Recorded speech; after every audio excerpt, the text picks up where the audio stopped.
తెలుగు శ్రోతలందరికీ నమస్కారం అండి. మన అలనాటి కథలు ఎవర్ గ్రీన్ స్టోరీస్ ఛానల్కి మీ అందరికీ స్వాగతం. అనగనగా ఒక రామం ధారావాహిక వింటున్నామండి. రచన శ్రీమతి విజయలక్ష్మి అవధానుల గారు. ఇక ఆలస్యం చేయకుండా మనం కథలోకి వెళ్ళిపోదామండి. వీడియో చూసిన వెంటనే లైక్ చేసి షేర్ చేసి తప్పకుండా సబ్స్క్రైబ్ చేసుకోండి. మన ఛానల్ని బెల్ ఐకాన్ యాక్టివేట్ చేసుకోండి. ముచ్చటగా తయారైన తన పడకను చూసుకొని తెగ మురిసిపోయాడు రామం. ఈసారి ఊరికి వెళ్ళినప్పుడు అమ్మ వాళ్ళకు కూడా ఇటువంటి పెట్టెలు తయారు చేసి తీసుకెళ్ళాలి అనుకున్నాడు. పిల్లలు, మొన్న నేను షార్ట్ ఫైరర్ అన్న స్కిల్డ్ వర్కర్ గురించి చెప్పాను కదా, ఇవాళ ట్రామర్ అన్న ఒక స్కిల్డ్ వర్కర్ గురించి చెప్తాను. బొగ్గు ఒకసారి తవ్వాక దానిని చిన్న చిన్న టబ్బుల్లో నింపుతారు. వీటినే కోల్ టబ్స్ అంటారు. ఆ కోల్ టబ్బులకు రైలు చక్రాలు లాంటి చిన్న చిన్న చక్రాలు ఉంటాయి. అవి బొగ్గు గనుల్లో వేసిన పట్టాల మీద నడుస్తాయి. చిన్న చిన్న టబ్బులు ఒకదాని వెనక ఒకటి రైలు పెట్టెల్లాగే తగిలించి ఉంటాయి. అయితే ఈ చిన్ని రైలుకి ఇంజన్ ఉండదు. అన్నింటికంటే ముందున్న టబ్బుకు ఒక బలమైన ఇనుప తాడు బిగించి ఉంటుంది. ఈ తాడు చాలా పొడుగ్గా ఉండి పుల్లీల ద్వారా మైను బయటకు వెళ్తుంది. మైను బయట ఒక మనిషి కూర్చొని కొన్ని లివర్స్ ఉపయోగించి ఆ టబ్బులను పైకి కిందకి వెళ్ళేటట్లు చూస్తాడు. టబ్బుల కదలిక ఎంత వేగంగా ఉండాలి, ఎప్పుడు ఆగాలి లాంటి అన్ని విషయాలు ఆ ఆపరేటర్ చూసుకుంటాడు. సార్, అతనేనా ట్రామర్ అంటే అడిగాడు ఒక కుర్రాడు. అతను ట్రామర్ కాదు, అతన్ని టబ్ ఆపరేటర్ అంటారు. మైను బయట ఉన్న ఆ టబ్ ఆపరేటర్కి లోపల ఉన్న టబ్బులు కనిపించవు. మైన్ లోపల టబ్బుల దగ్గర ఉన్నవాడు ట్రామర్. అతను తన దగ్గర ఉన్న ఒక పరికరం ద్వారా ఆ రైలు ముందుకెళ్ళాలా, వెనక్కు వెళ్ళాలా, ఆగాలా ఇలాంటి విషయాలన్నీ చెప్తూ ఉంటాడు. ఉదాహరణకి ఆ పరికరంలో ఒక బటన్ను ఒక్కసారి నొక్కితే పైనున్న ఆపరేటర్కి ఒక గంట వినిపిస్తుంది. ఒక గంట అంటే టబ్బులు మైన్ లోపలికి నడపడం మొదలెట్టాలి అని అర్థం. 2 సార్లు నొక్కితే పైనున్న అతనికి 2 గంటలు వినిపిస్తాయి. అప్పుడు టబ్బులు మైన్ నుండి బయట వైపుకి నడపాలి అని అర్థం. ఇలాగే ఇంకా చాలా సంకేతాలు ఉంటాయి. అవన్నీ మీరు పని చేస్తున్నప్పుడు నేర్చుకుంటారు. సార్, ఇది స్కిల్డ్ జాబ్ ఎందుకైంది సార్? ఎందుకంటే అతనికి ఏ సిగ్నల్ ఇస్తే టబ్బులు ఎలా వెళ్తాయో క్షుణ్ణంగా తెలిసి ఉండాలి. ఒక్క తప్పుడు సిగ్నల్ ఇచ్చినా ప్రమాదాలు జరిగిపోతాయి. అందుకే ఇది స్కిల్డ్ జాబ్ అయింది. ఆ తర్వాత ఆ ఆఫీసర్ కోల్ టబ్బుల్లోని వివిధ భాగాలు, అవి ఎందుకు ఉంటాయో అన్నీ వివరించి చెప్పాడు. అంతా చెప్పేసరికి భోజన సమయం అయిపోయింది. మధ్యాహ్నం భోజనాల సమయంలో రామం గోపాల్కి తాను ప్యాకేజీ డబ్బాలతో తయారు చేసిన పెట్టె గురించి చెప్పాడు. మంచం సమస్య తీరిపోయింది. ఇక రజాయ్ గురించి, స్వెటర్ గురించి వచ్చే నెల ఆలోచిస్తాను అన్నాడు ఉత్సాహంగా. గోపాల్ కూడా సంతోషపడ్డాడు. ఇవాళ మీ క్లాసులో ఏం చెప్పారు? కాస్త ఆసక్తిగా అడిగాడు గోపాల్. కోల్ టబ్బులు పనిచేసే విధం, ట్రామర్ చేసే పనులు, వీటి గురించి చెప్పారు. నేను సర్దార్ అవ్వకముందు కొన్నాళ్ళు ఆ ట్రామర్ పని కూడా చేశాను. ఒకసారి ఒక ప్రమాదం జరగబోయి త్రుటిలో తప్పిపోయింది అన్నాడతను. అవునా? ఆశ్చర్యంగా అన్నాడు రామం. అప్పుడు ఏమైందంటే ఆఖరి టబ్బు కూడా నింపడం అయిపోయింది. ఇంకా ఆ రైలు మీదకి వెళ్ళాలి అన్న సిగ్నల్ ఇవ్వాలి. నేను మర్చిపోయి కిందకు అంటే మైన్ లోపలికి వెళ్ళే సిగ్నల్ ఇచ్చేశాను. ఆ కోల్ టబ్బులకు ఓ 20 అడుగుల దూరంలో బొగ్గుని తవ్వే మనిషి ఆ రైలు పట్టాలను క్రాస్ చేస్తున్నాడు. ఎలాగూ ఇంకా అవి పైకే వెళ్ళిపోతాయి కదా అని. మరొక్క 1/2 నిమిషం అయితే ఆ టబ్బు అతన్ని గుద్దేయవలసిందే. పక్కనున్న మరొకతను గబుక్కున ఆ మనిషిని పక్కకు లాగేశాడు. నేను తప్పు సిగ్నల్ ఇచ్చానని నాకు తట్టింది. వెంటనే టబ్బులు పైకి వెళ్ళే సిగ్నల్ ఇచ్చేశాను. కానీ అలా కూడా చేయకూడదు. ఒకవైపు టబ్బులు నడుస్తున్నప్పుడు మొదట ఆ టబ్బులు ఆగిపోయే సిగ్నల్ ఇచ్చి ఆ తర్వాత ఎటువైపు వెళ్ళాలో తెలిపే సిగ్నల్ ఇవ్వాలి. కానీ నేను వెంటనే ముందు ఒకవైపుకి వెళ్ళే సిగ్నల్ ఇచ్చి వెంటనే మరోవైపుకి వెళ్ళే సిగ్నల్ ఇవ్వడం వలన పైనున్న ఆపరేటర్ మొదట కొంచెం అయోమయానికి గురైన తర్వాత కిందనున్న మనిషి తప్పు చేశాడు అని అర్థమయ్యి వెంటనే కోల్ టబ్బులను ఆపేశాడు. నేను చేసిన ఆ తప్పు వల్ల నా ప్రమోషన్ 3 నెలలు ఆలస్యం అయిపోయింది. కాస్త విషాదంగా చెప్పాడు గోపాల్. రామానికి ఏం చెప్పాలో తోచలేదు. అన్నా, నేనొకటి చెప్పనా అన్నాడు ఒక నిమిషం తర్వాత. చెప్పు. తరగతిలో కూర్చొని పాఠాలు నేర్చుకోవడం వేరు, పనులలో అనుభవం ఉన్న మీలాంటి వారి దగ్గర నుండి నేర్చుకోవడం వేరు. ఆ పాఠాల కంటే మీరు నేర్పే పాఠాలు ఇంకా బాగా ఉపయోగకరంగా ఉంటాయేమో. ఆ మాటతో గోపాల్ మొహం వికసించింది. మరో వారం రోజుల పాటు శిక్షణా తరగతులు జరిగాయి. ఈ వారం రోజుల్లోనూ రామం గోపాల్ మనస్తత్వాన్ని బాగానే గ్రహించాడు. రామం తనకు తెలిసిన విషయం గురించి కానీ, తరగతిలో నేర్చుకున్న కొత్త విషయం గురించి కానీ చెప్పినప్పుడు గోపాల్ మొహంలో అసూయ కొట్టొచ్చినట్లు కనిపిస్తుంది. పని గురించి అతనిని ఏవైనా సలహాలు అడిగినప్పుడు మాత్రం అతి ఉత్సాహంగా తనకు తెలిసిన విషయాన్ని క్షుణ్ణంగా వివరిస్తాడు. తాను పెద్దగా చదువుకోలేదన్న ఆత్మన్యూనతాభావం అతనిలో కాస్త ఎక్కువగానే ఉన్నట్లు రామానికి అర్థమైంది. ఒకరోజు రామం గోపాల్ని అడిగాడు, అన్నా, మీ ముత్తాత బొగ్గు గనుల్లో పనిచేస్తూ చనిపోయాడు. అయినా మీ కుటుంబాల్లో ఇంకా చాలామంది బొగ్గు గనుల్లోనే పనిచేస్తున్నారు. పనిలో చేరే ముందు మీకు భయం వేయలేదా? కాస్త భయం వేసింది, కానీ డబ్బు సంపాదనకి మరో మార్గం లేదు. అదిగాక మిగతా శ్రామికుల కంటే బొగ్గు గనుల్లో పనిచేసే వారికి ఎక్కువ జీతాలు వస్తాయి. మా ముత్తాత కాలం నాటికి ఇప్పటికీ చాలా మార్పులు వచ్చాయి. ఇప్పుడు ప్రమాదాలు కూడా బాగా తగ్గాయి. అందుకే చేరిపోయాం. కానీ మా కుటుంబాల్లో అందరూ గనిలోనే పనిచేయడం లేదు. మా కుటుంబంలో ఒకరు టీ దుకాణం నడుపుతున్నారు. ఇంకొకరు బొగ్గు గనులకే అవసరమయ్యే చిన్న చిన్న ఇనుప వస్తువులు అమ్మే వ్యాపారం చేస్తున్నారు. చాలామంది బొగ్గు గనులకి అవసరమయ్యే చిన్న చిన్న వస్తువులు తయారు చేసే పరిశ్రమల్లో కార్మికులుగా ఉన్నారు, చెప్పాడు గోపాల్. అన్నా, ఈ చిన్న చిన్న పరిశ్రమల వాళ్ళు ఏం తయారు చేస్తారు? ఆసక్తిగా అడిగాడు రామం. వీళ్ళు కొందరు బొగ్గు గనుల్లో ఉపయోగించే కూల్ టబ్బులు తయారు చేస్తారు. కొందరు ఆ టబ్బుల చక్రాలు, వీల్స్ తయారు చేస్తారు. కొందరు 2 చక్రాల మధ్య ఉండే యాక్సిల్ తయారు చేస్తారు. ఇవన్నీ కాస్త పెద్ద పరిశ్రమలు. ఇవిగాక పారలు, గొడ్డళ్ళు, పలుగులు, సుత్తులు, బొగ్గు ఎత్తుకునే ఇనుప తట్టలు, మేకులు, స్క్రూలు ఇలాంటివి తయారు చేసే చిన్న పరిశ్రమలు కూడా ఉన్నాయి. అబ్బా, మీ వల్ల చాలా కొత్త విషయాలు తెలుస్తున్నాయన్నా, అన్నాడు రామం మనస్ఫూర్తిగా. గోపాల్ మొహం వికసించింది. ఈ బొగ్గు గనిలో కొన్నాళ్లు పనిచేశాక డబ్బు కూడబెట్టుకొని అటువంటి చిన్న వ్యాపారం ఏదైనా చేయాలని ఉంది, అన్నాడు గోపాలం. నువ్వు చేయగలవన్నా? శిక్షణా తరగతులు పూర్తయ్యాయి. రామం బొగ్గు గనిలో దిగవలసిన మొదటి రోజు అది.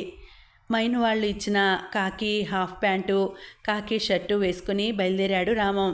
కొత్తగా చేరిన వాళ్ళందరికీ 2 జతల యూనిఫామ్ ఇచ్చారు. ఒకటి ఉతుక్కొని ఆరుతూ ఉంటే మరొకటి తొడుక్కొందుకి వీలుగా. మొట్టమొదటి రోజు వీళ్ళకి ట్రైనింగ్ ఇచ్చిన ఆఫీసరే అందరినీ వెంటబెట్టుకొని మైన్ దగ్గరకు తీసుకెళ్లాడు. హాజరు పట్టీలో ఒక్కొక్కరిది హాజరు వేశాక అందరినీ ముందుగా ల్యాంప్ రూమ్ వైపుకు తీసుకెళ్లాడు.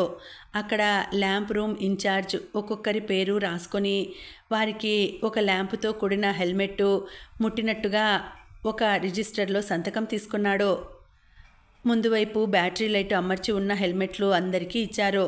ఆ హెల్మెట్ ఎలా ధరించాలో ముందే శిక్షణ ఇవ్వడం వలన అందరూ వాటిని సులభంగానే ధరించారు. గడ్డం కింద బిగించిన బెల్టు, తల మీద బరువుగా హెల్మెట్టు.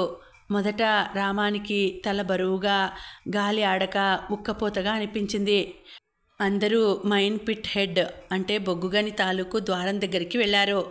గట్టిగా గొంతు చించుకొని అరిస్తే తప్ప వినపడనంత పెద్ద చప్పుడు చేస్తూ కొంత దూరంలో మైన్ వెంటిలేషన్ ఫ్యాన్ తిరుగుతోంది.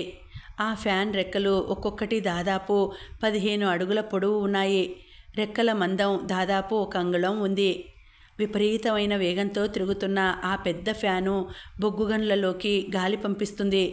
ఒకవైపు నుండి ఆ ఫ్యాను లోపలికి గాలిని పంపిస్తూ ఉంటే మరొక వైపు నుండి మరొక ఎగ్జాస్ట్ ఫ్యాను గాలిని బయటకు లాగేస్తుంది.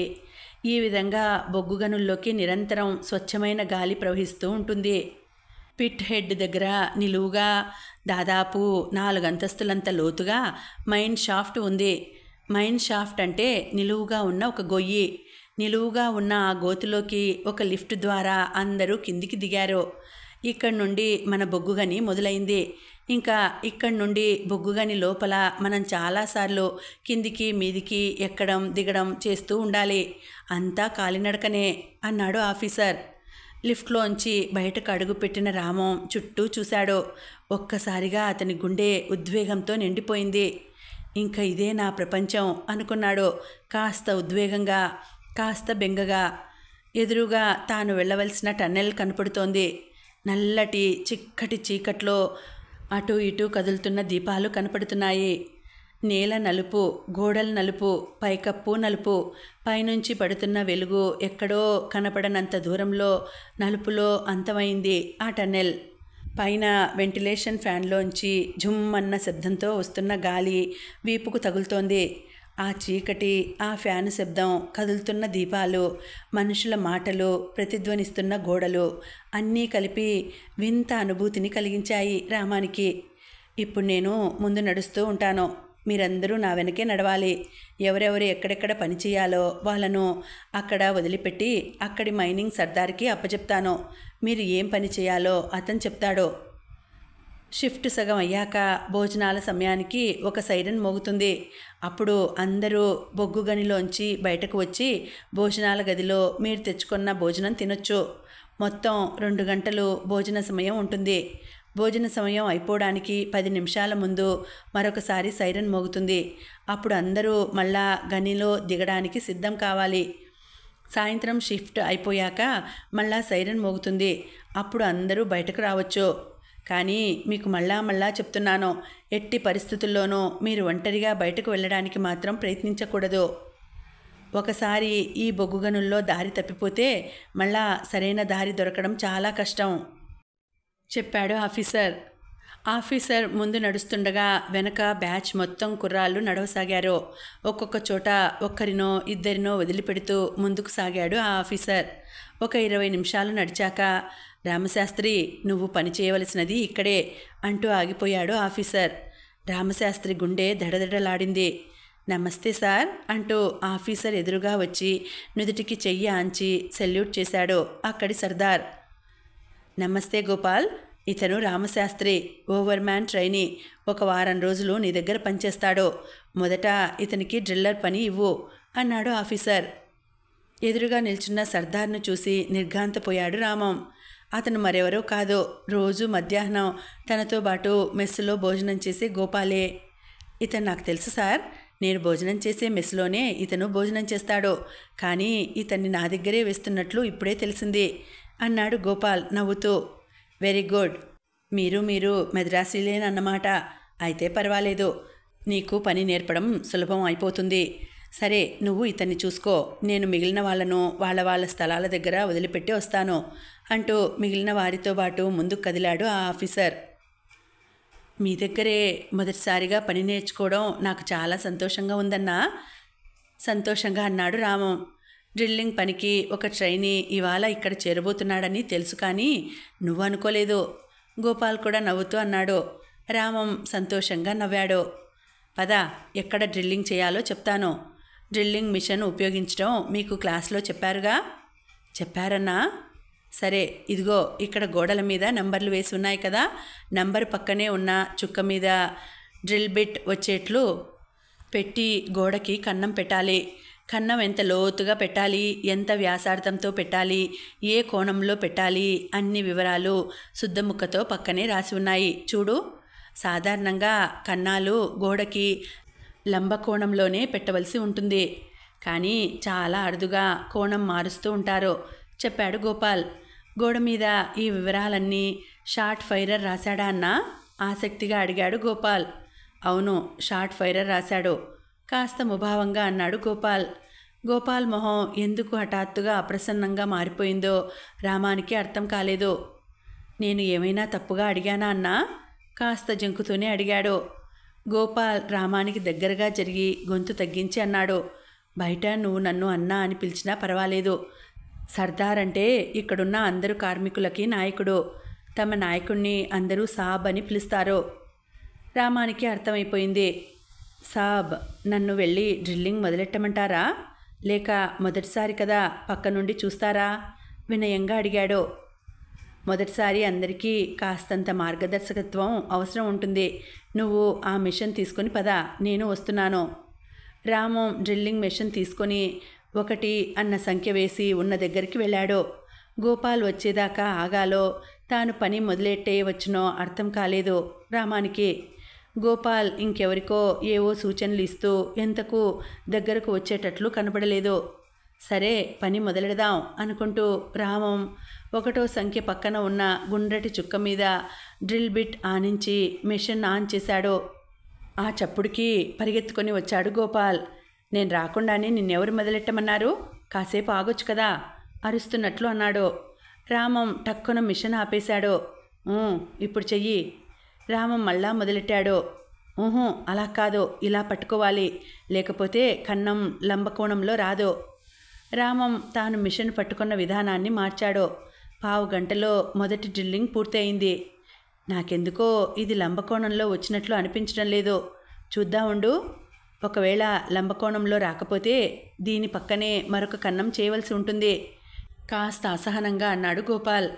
రామం చేసిన కన్నంలోకి ఒక పొడుగాటి ఇనుప బద్దను జనిపాడు గోపాల్. ఆ తర్వాత జేబులోంచి ఒక స్పిరిట్ లెవెల్ తీసి ఆ బద్ద మీద పెట్టాడు. స్పిరిట్ లెవెల్ అంటే దాదాపు 4 అంగుళాల పొడుగున్న ఒక గాజు గొట్టం. అందులో స్పిరిట్ నింపి ఉంటుంది. అందులో ఒక బుడగ ఉంటుంది. ఆ బుడగ గొట్టానికి సరిగ్గా మధ్యలో ఉంటే ఆ స్పిరిట్ లెవెల్ పెట్టిన ఉపరితలం హారిజాంటల్గా కానీ వర్టికల్గా కానీ ఉన్నట్లు అర్థం. బుడగ సరిగ్గా మధ్యకు వచ్చింది. మొదటిసారి ఎవరికైనా అంత నిర్దిష్టంగా రావడం కష్టం. గోపాల్ మొహంలో ఆశ్చర్యం కనిపించింది. గోపాల్కు తెలియని విషయం ఏమిటంటే రామం క్లాస్లో ఈ డ్రిల్లింగ్ మిషన్ గురించి పాఠం చెప్తున్నప్పుడే ఆఫీసర్ అనుమతితో 2-3 సార్లు అభ్యాసం చేశాడని. గోపాల్ మొహంలో ఆశ్చర్యం కాసేపట్లో అసహనంగా మారింది. అదృష్టవశాత్తు ఈ కన్నం సరిగ్గా వచ్చినట్లుంది. ఇలా మొదటిసారి రావడం చాలా కష్టం. చూద్దాం, ఇది ఇంకా మొదటిదే కదా, మిగిలినవన్నీ సరిగ్గా వస్తేనే నీకు పని వచ్చినట్లు అన్నాడు గోపాల్ అభావంగా. రామం మరొక 4 కన్నాలు పెట్టాడు. అన్నీ సరిగ్గానే వచ్చాయి. 5వ కన్నం పెట్టిన తర్వాత గోపాల్ స్పిరిట్ లెవెల్ చూస్తుంటే అది మధ్యకు రాలేదు. అతి కొద్దిగా గోడ వైపుకు వెళ్ళింది. చూసావా, ఈ కన్నం పెట్టడంలో చిన్న పొరపాటు చేసేసావు. స్పిరిట్ లెవెల్ మధ్యకు రాలేదు విజయగర్వంతో అన్నాడు గోపాల్. కానీ సాబ్, పక్కన శుద్ధముక్కతో రాసిన వివరాల్లో కన్నం గోడకి 85 డిగ్రీల్లో చేయాలని ఉంది, లంబకోణంలో కాదు. రామం వినయంగా అన్నాడు. అప్పటిదాకా పక్కన వేసి ఉన్న అంకెలను పట్టించుకొని గోపాల్ ఆ అంకెలను చూసి గతుక్కుమన్నాడు. రామం చెప్పింది నిజమే. అంటే రామం కన్నం సరిగ్గానే పెట్టాడు. సర్లే, ఏదో పరధ్యానంలో ఉండి ఆ అంకెలను సరిగ్గా చూడలేదు. మిగిలినవి నువ్వే చేసేయి అంటూ గబగబా అక్కడి నుండి వెళ్ళిపోయాడు. భోజన విరామం సమయానికి సైరన్ మోగగానే మిగిలిన అందరితో పాటు రామం కూడా బయటకు నడిచాడు. రోజులాగే రామం గోపాల్ ప్రక్కపక్కన కూర్చున్నారు. సాబ్, ఇవాళ దొండకాయ కూర బాగుంది కదూ రామం గోపాల్తో అన్నాడు. బయట నన్ను సాబ్ అని పిలవక్కర్లేదులే. మా ఇంట్లో అలా అందరి ముందు పిలిస్తే నేను కాస్త చులకనైపోతాను. అందుకే సాబ్ అని పిలవమన్నాను బలవంతంగా నవ్వుతూ అన్నాడు గోపాల్. లేదు సాబ్, నేను ఇక్కడ మిమ్మల్ని అన్నా అని పిలిస్తే అలవాటు చొప్పున మా ఇంట్లో కూడా అన్నా అని పిలిచేస్తాను. 2 చోట్ల ఒక్కలాగే పిలిస్తే కష్టం ఉండదు నవ్వుతూ అన్నాడు రామం. గోపాల్ ఏమీ మాట్లాడకుండా భోజనం చేయసాగాడు. ఆ రోజు ఇద్దరి మధ్య పెద్దగా మాటలు నడవలేదు. భోజన విరామ సమయం తర్వాత కూడా రామం తప్పులు లేకుండానే పనిచేశాడు. షిఫ్ట్ అయిపోయిన సూచనగా సైరన్ మోగిన వెంటనే రామం మిగిలిన వారితో పాటు బయటకు నడిచాడు. అలా నడుస్తున్నప్పుడు రామానికి ఎన్నో ఆసక్తికరమైన విషయాలు కనపడ్డాయి. అసలు ఏదైనా కొత్తగా కనపడితే దాని గురించి పూర్తిగా తెలుసుకుంటే తప్ప రామానికి తోచదు. కొన్ని చోట్ల నేల మీద బాణం గుర్తులు ఉన్నాయి. కొన్ని చోట్ల గోడల మీద శుద్ధముక్కతో ఏవో అంకెలు వేసి ఉన్నాయి. కొన్ని చోట్ల బహుశా డేవిస్ ల్యాంపులు కాబోలు కప్పు నుండి వేలాడుతున్నాయి. వాటి గురించి రామానికి గోపాల్ని అడగాలని ఉంది. కానీ విసుక్కుంటాడేమోనన్న సందేహం. అక్కడ ఇంకెవరూ తెలియదు. తనతో పాటు తరగతికి హాజరైన వాళ్ళు కొందరు కనబడుతున్నారు. కానీ వాళ్ళు బొగ్గుగనులకు కొత్తే కదా, వాళ్ళకు కూడా తెలియకపోవచ్చు. మామూలుగా అయితే ట్రైనీలు ఒక్కొక్క పని 4-5 రోజులు నేర్చుకుంటారు. కానీ ఆ మెయిన్ అండర్ మేనేజర్ అందరూ ట్రైనీల పనిని పరిశీలించినప్పుడు రామం డ్రిల్లింగ్ పనిలో నైపుణ్యత సాధించడం చూసి మరొక పనిలో ట్రైనింగ్కి వేశాడు. ఈసారి రామం మరొక సర్దార్ దగ్గర టింబర్ మ్యాన్ పనికి చేరాడు. చూడు రామశాస్త్రి, మీ ట్రైనింగ్లో టింబర్ మ్యాన్ పని గురించి చెప్పారు కదూ? ప్రకాష్ అన్న ఆ సర్దార్ అడిగాడు. అతను మధ్యప్రదేశ్ మనిషి, చక్కని హిందీ మాట్లాడుతున్నాడు. నేను ఇతని దగ్గర పనిచేస్తున్నప్పుడే పనిలో పనిగా హిందీ కూడా బాగా నేర్చేసుకోవాలి అని మనసులో అనుకున్నాడు రామం. టింబర్ మ్యాన్ గురించి చెప్పారు సాబ్ అన్నాడు రామం. పెద్దగా నవ్వాడు ప్రకాష్. నన్ను సాబ్ అని పిలుస్తున్నావేమిటి? కొన్నాళ్లలో నువ్వు ఓవర్ మ్యాన్ అయితే నేనే నిన్ను సాబ్ అని పిలవవలసి వస్తుంది నవ్వుతూనే అన్నాడు. కానీ ఇప్పుడు మీ అండర్లోనే పనిచేస్తున్నాను కదా సాబ్. అండర్ లేదు, ఓవర్ లేదు, నన్ను భయ్యా అని పిలువు, పర్వాలేదు అన్నాడు ప్రకాష్ రామం భుజం తడుతూ. మనిషి మనిషికి మనస్తత్వాల్లో ఎన్ని తేడాలుంటాయో అనుకున్నాడు రామం గోపాల్ను తలుచుకుంటూ. చూడు రామశాస్త్రి, నువ్వు టింబరింగ్ చేసేటప్పుడు నీకు సహాయంగా ఒక కార్మికుడు అంటే అన్స్కిల్డ్ లేబర్ ఉంటాడు. ప్రస్తుతం 2 అందుబాటులో ఉన్నారు. అందులో ఒకతను మీ తెలుగువాడే, ఇంకొకతను హిందీ. నువ్వు తెలుగు మనిషిని కావాలంటే నీకు సహాయంగా ఉంచుకోవచ్చు. నీకు పని చేయించుకోవడం సులువు అవుతుంది అన్నాడు ప్రకాష్. వద్దు భయ్యా, హిందీ అతన్నే ఇవ్వు.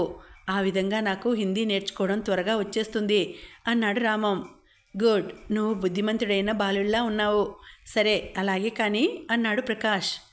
టింబరింగ్ పని చేసేటప్పుడు ఎక్కడెక్కడ కప్పుకి టింబర్తో సపోర్ట్ ఇవ్వాలో కప్పు మీద శుద్ధతో మార్కు చేసి పెడతాడో ఓవర్ మ్యాన్.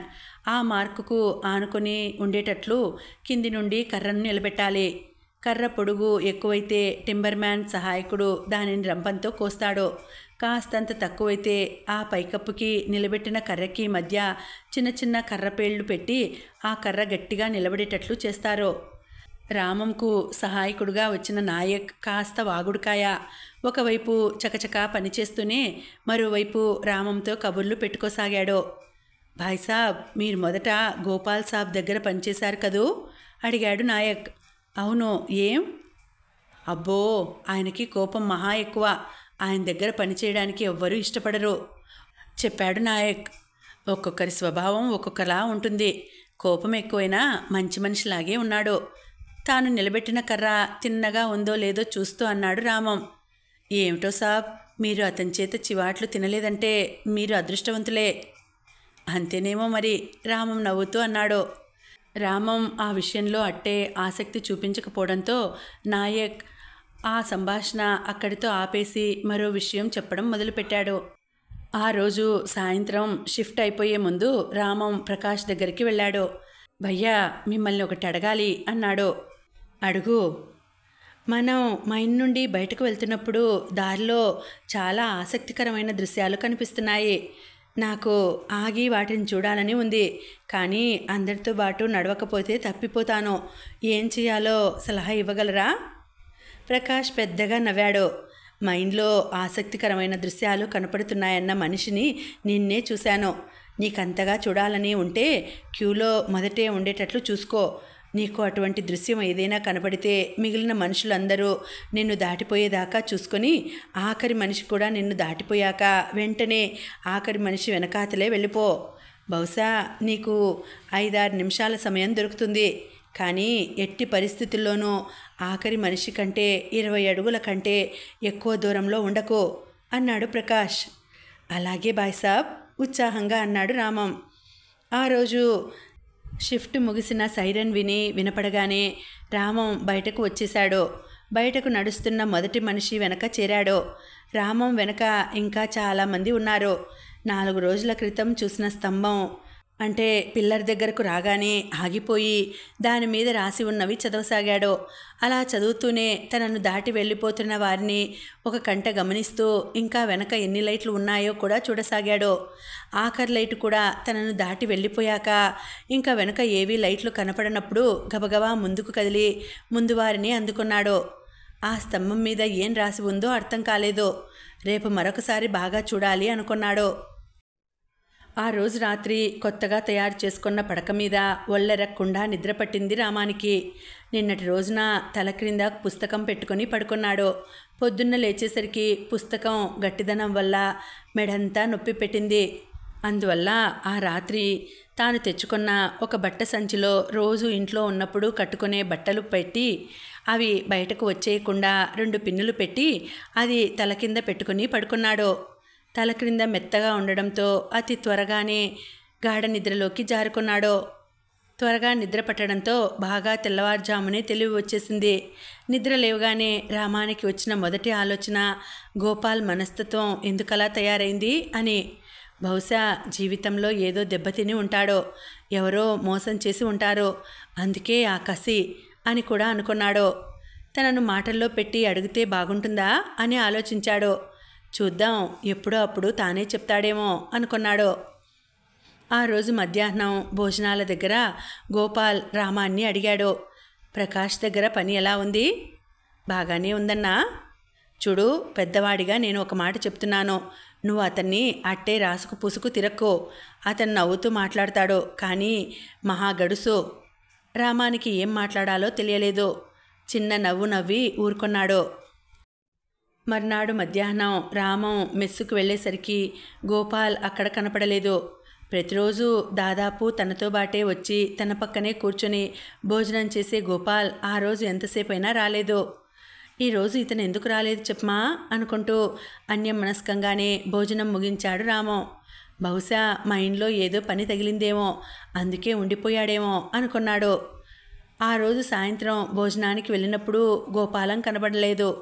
మధ్యాహ్నం అయితే సమయానికి వెళ్ళిపోవాలని తొందర, కానీ సాయంత్రం పూట ఆ తొందర ఉండదు. కాబట్టి రామం చాలాసేపు అతని గురించి వేచి చూశాడు. అతను ఎందుకు రాలేదో ఎలా తెలుస్తుంది ఆలోచించాడు రామం. అప్పుడు రామానికి హఠాత్తుగా తట్టింది. గోపాలం ఉండేది కూడా ఈ మెస్సు నడుపుతున్న వారి ఇంట్లోనే. ఇక్కడ భోజనం చేసేవారందరూ తను తప్ప దాదాపు అందరూ ఇక్కడే ఉంటారు. ఎవరినైనా అడిగితే చెప్తారేమో. రెండో బంతి గురించి వేచి చూస్తూ బయట అరుగు మీద కూర్చున్న ఒకరి దగ్గరికి వెళ్ళాడు రామం. ఏమండి, ఇక్కడ గోపాల్ అని ఒక ఆయన రోజు నా పక్కన కూర్చొని భోజనం చేస్తూ ఉంటారు. ఆయన ఇవాళ మధ్యాహ్నం భోజనానికి రాలేదు, ఇప్పుడు రాలేదు. అతను ఎక్కడ ఉంటాడో మీకు తెలుసా? అరుగు మీద కూర్చున్న మనిషి కాసేపు ఆలోచించాడు. ఇక్కడ ఈ చాల్లో 4 గోపాల్ అన్న పేరుగల వాళ్ళు అద్దెకు ఉంటున్నారు. మీరు ఏ గోపాల్ గురించి అడుగుతున్నారు? అతని ఇంటి పేరు తెలుసా? రామానికి అతని ఇంటి పేరు తెలియదు. మరేమో అతను సన్నగా పొడుగ్గా ఉంటాడు, 25 ఏళ్ళు ఉంటాయేమో, కాస్త ఉంగరాల జుత్తు. నాకు గుర్తు రావడం లేదు. ఒక పని చెయ్యి, ఈ మెస్సు దాటి కుడివైపు వెళ్తే చాల్లో మొదటి ఇల్లే ఈ ఇంటి యజమానిది. బహుశా అతన్ని అడిగితే తెలుస్తుందేమో. సరే, వాళ్ళనే కనుక్కుంటానండి, మీకు థ్యాంక్స్ అంటూ అక్కడి నుండి నడిచాడు. అతను చెప్పిన ప్రకారం ఆ చాల్ యజమాని ఇంటికెళ్ళాడు. ఆయనొక తమిళుడు. లుంగీ కట్టుకొని వరండాలో ఉన్న పడక కుర్చీలో పడుకొని విసనకర్రతో విసురుకుంటూ మరో చేత్తో పట్టుకున్న పుస్తకాన్ని చదువుకుంటున్నాడు. నమస్కారం అండి, నేను మీ మెస్సులో భోజనం చేస్తూ ఉంటాను. ఉండడం మరో చోట ఉంటాను. అవును, గుర్తొచ్చింది. కొన్నాళ్ల క్రితం నువ్వు మీ చిన్నాన్నగారిని తీసుకొని వచ్చావు కదూ. ఏమిటి సంగతి, ఇలా వచ్చావు? నాతో పాటు రోజు భోజనం చేసే గోపాల్ అన్న వ్యక్తి మధ్యాహ్నం భోజనానికి రాలేదండి. ఇప్పుడు ఇంకా రాలేదు. ఊరికేమైనా వెళ్ళాడా అని కనుక్కుందామని వచ్చాను. సన్నగా పొడుగ్గా ఉంగరాల జుత్తుతో ఉంటాడు, అతనేనా? నేను మెస్సు వైపు వచ్చినప్పుడు 2-3 సార్లు అతన్ని మీ పక్కన కూర్చొని చూశాను. అతనేనండి. అతను ఊరికి వెళ్ళినట్లు లేదు. ఎవరైనా ఊరికి వెళ్తే నాకు చెప్పి వెళ్తారు. మరి భోజనానికి ఎందుకు రాలేదు చెప్పమా? చూడు, అదిగో అక్కడ మెట్లున్నాయి కదా, అవి ఎక్కి 1వ అంతస్తుకి వెళ్ళు. తిన్నగా నడిస్తే కుడివైపు 4వ గది అతంది. తలుపుకి బయట ఒక వినాయకుడి బొమ్మ అంటించి ఉంటుంది. అదే అతని గదికి గుర్తు. సరే, వెళ్తానండి. అక్కడి నుండి కదిలి మెట్లెక్కి ముందుకు నడిచాడు. ఆ ఇంటి యజమాని చెప్పినట్లు 4వ గది తలుపు మీద వినాయకుడి బొమ్మ అంటించి ఉంది. తలుపు ఓరగా వేసి ఉంది. లోపల నుండి గడియ పెట్టిలేదు. తలుపు తోసుకొని లోపలికి వెళ్ళడం సంస్కారవంతంగా అనిపించలేదు రామానికి. తలుపు మీద చేత్తో 4-5 సార్లు టకటకా చప్పుడు చేశాడు. లోపల నుండి మూలుగు వినిపించింది.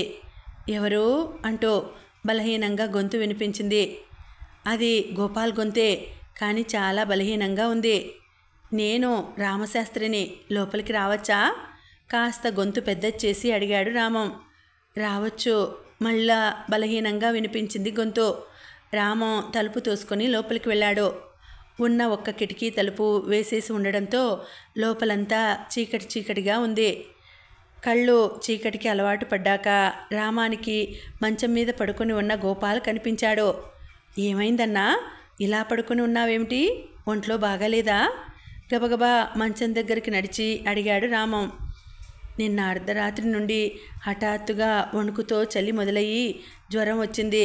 పొద్దున్నకి ఇంకా జ్వరం ఎక్కువైంది. చలిగాలి భరించలేక కిటికీ తలుపు వేసేసుకున్నాను. కప్పుకొన్న దుప్పటిని చెవుల దాకా లాక్కుంటూ మరింత ముడుచుకు పడుకుంటూ చెప్పాడు గోపాల్. రామం గోపాల్ నుదురు ముట్టుకొని చూశాడు. వేడిగా కాలిపోతోంది. పొద్దున్నుండి ఏమైనా తినడం తాగడం చేశావా? ఆత్రంగా అడిగాడు రామం. పొద్దున్నే మా పక్క గది అతను కింద మెస్సు నుండి టీ, ఒక బన్ను తెచ్చాడు. ఎలాగోలా టీ తాగగలిగాను, కానీ ఆ బన్ను సగం కూడా తినలేకపోయాను.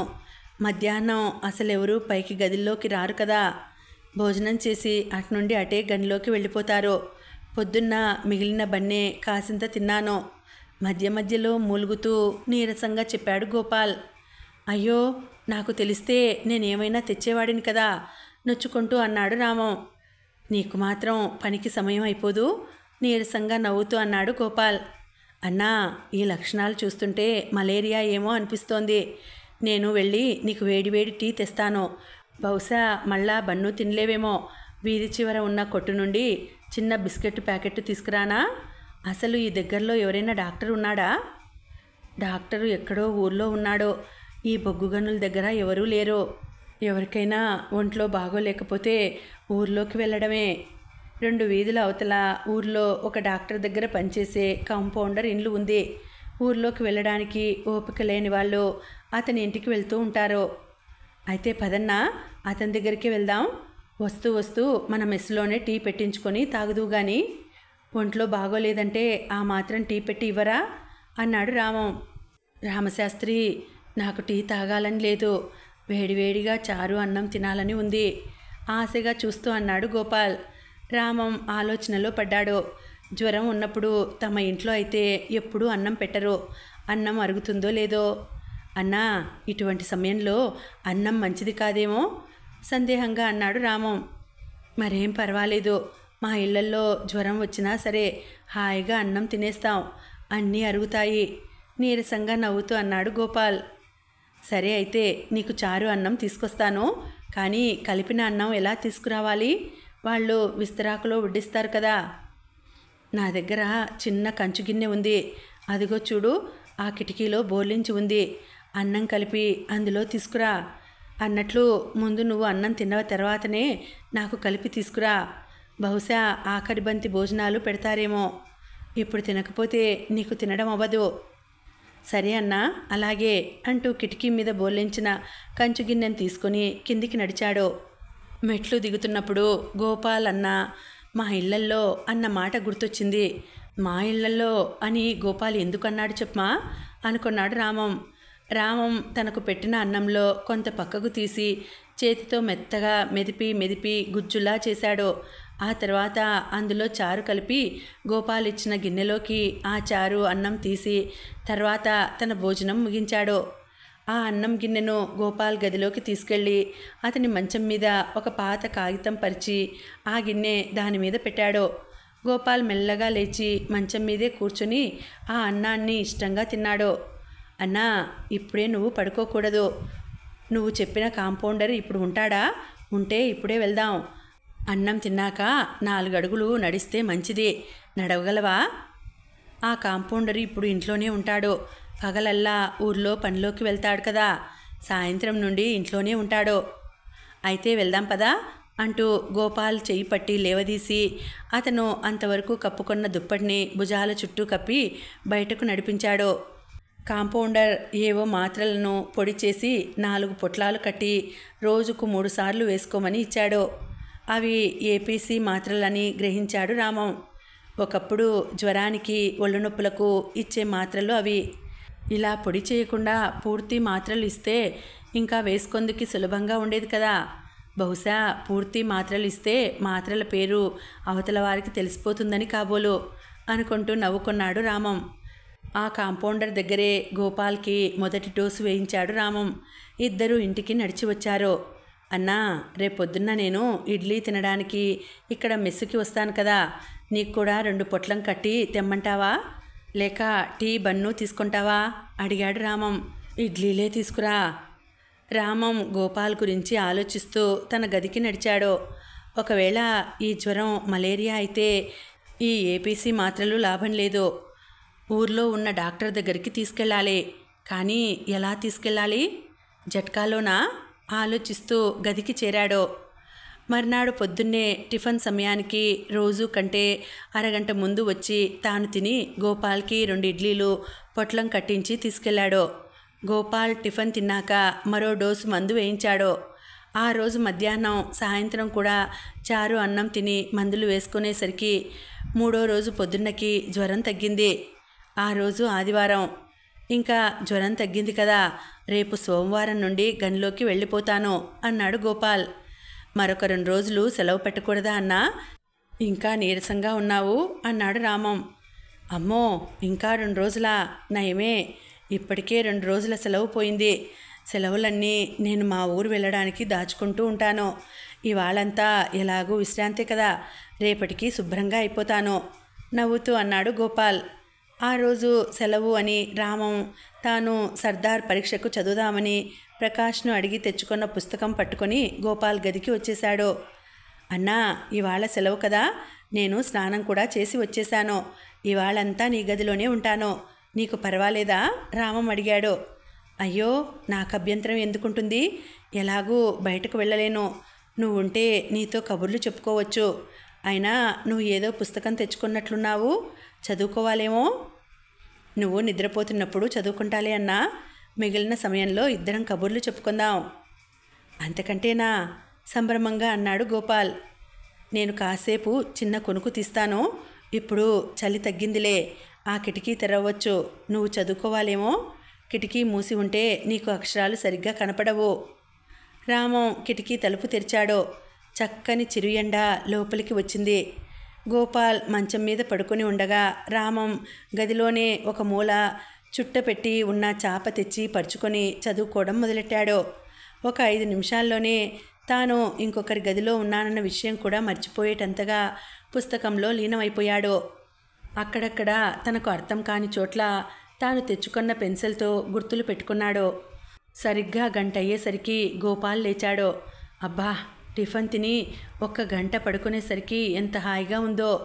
ఏదో నీ వలన త్వరగా తగ్గిపోయింది అన్నాడు మంచం మీద కూర్చుంటూ. అమ్మయ్యా, అయితే ఇంక పర్వాలేదు. ఇంకా ఊర్లో డాక్టర్ దగ్గరికి వెళ్ళాల్సి ఉంటుందేమో అనుకున్నాను అన్నాడు రామం పుస్తకం పక్కన పెట్టి తేలిగ్గా నిట్టూరుస్తూ. ఒక 15 గంట సేపు ఇద్దరూ మైన విషయాలు మాట్లాడుకున్నారు. అప్పుడు గుర్తొచ్చింది రామానికి 2 రోజుల క్రితం గోపాల్ అన్న మాట. అన్నా, నేను ఒకటి అడుగుతాను, చెప్తావా? అడుగు. మొన్న నీకు జ్వరం వచ్చిన మొదటి రోజు మా ఇళ్లలో జ్వరం వచ్చినా అన్నం తినేస్తా అన్నావు కదా. మా ఇళ్లలో అని ఎందుకన్నావు? దాని అర్థం ఏమిటి? అప్పటిదాకా నవ్వుతున్న గోపాల్ మొహం చిన్నబోయింది. చెప్పాలా అన్నాడు ఏదో ఆలోచిస్తూ. ఏదో చెప్పకూడని రహస్యం అయితే చెప్పక్కర్లేదు. రహస్యం కాదు, బహుశా నీకు ఇష్టం లేని విషయం అవ్వచ్చు. నువ్వు అసహించుకునే విషయం కూడా అవ్వచ్చు అన్నాడు గోపాల్ తల వంచుకొని. రామం కళ్ళు ఆశ్చర్యంతో పెద్దవయ్యాయి. గోపాల్ ఇలా మాట్లాడడం ఎప్పుడూ వినలేదు. ఇంకా ఉందండి, కథ కొనసాగుతుంది. మళ్ళీ వచ్చే వీడియోలో తర్వాతి భాగం తెలుసుకుందాం. అంతవరకు సెలవు. నమస్తే.